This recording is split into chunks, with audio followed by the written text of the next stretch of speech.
Alright, welcome to another Raw review. Raw, April 26th, 1993.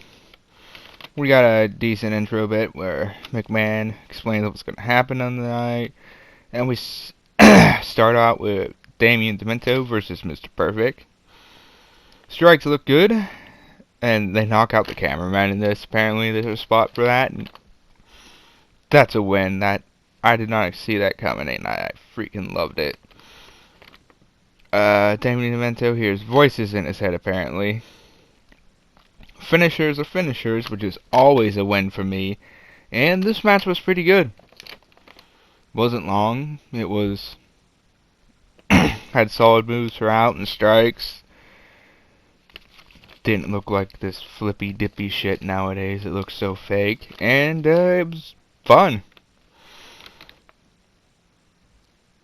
Then we get this weird WWE anti-drug thing when they bring this kid in who has an essay about drugs being bad, and that's, well, okay. Moving on. Now we get Lex Luger versus Crush. They put a lot of effort in to explain this whole metal plate Lex Luger is supposed to have in his arm that he's using to win matches. Wish they put that much effort into wrestlers these days, you know. I like it, and it's a pretty good setup for a heel character. Oh yeah, they do the hand grip struggle where they each reach out and grab each other's hands and do the, like, who can get who down on their knees or whatever, you know, through the power. You don't see it all that much anymore, and it was nice to see. And, okay, let's be honest, powerhouses are just fun to watch.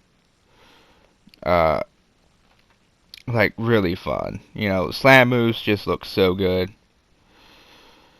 More Doink the Clown this time, but at least it actually contributes to the overarching story of the show. Despite its length, this was actually a fun match.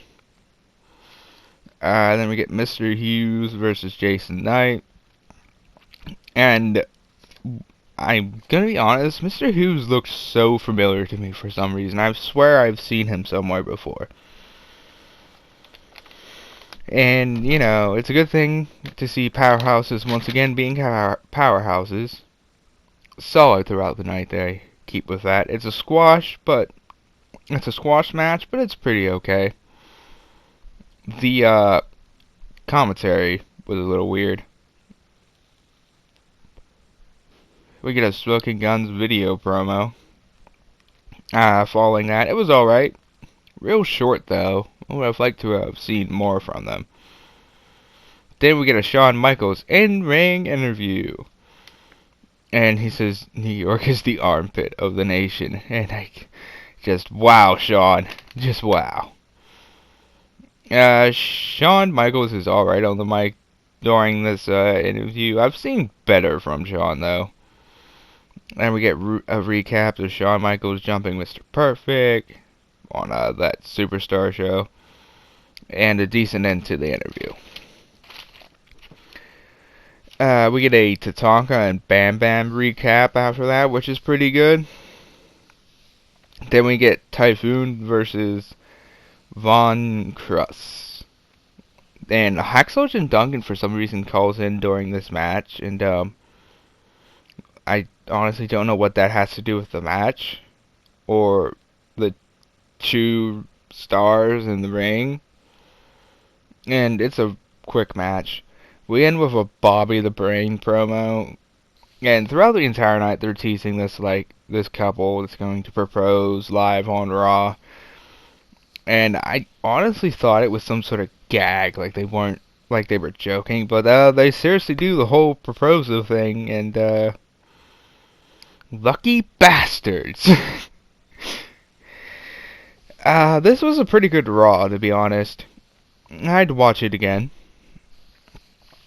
And who would have thought a Crust versus Lex Luger match would be so good? Like, seriously. I don't know why people bash on Lex Luger, you know.